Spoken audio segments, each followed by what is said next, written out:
Первоначальные знания мальчик получил в Висидже. Первым учителем Аль-Фараби, скорее всего, стала его мать. Дети на женской половине оставались до 7 лет. Важным событием обучения была церемония бисмиллах.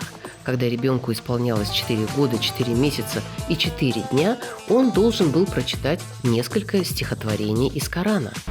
Аль-Фараби был очень умным с раннего возраста.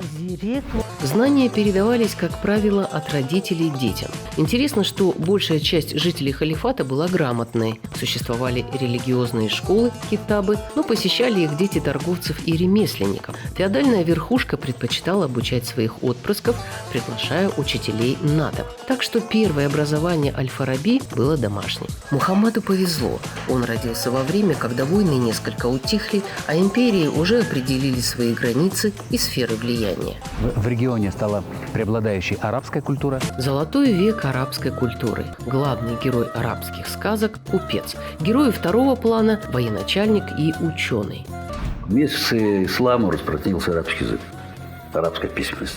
Это было время внутреннего развития страны, а значит, в части знания и умения. Особенно ценятся люди, которые умеют красиво излагать свои мысли.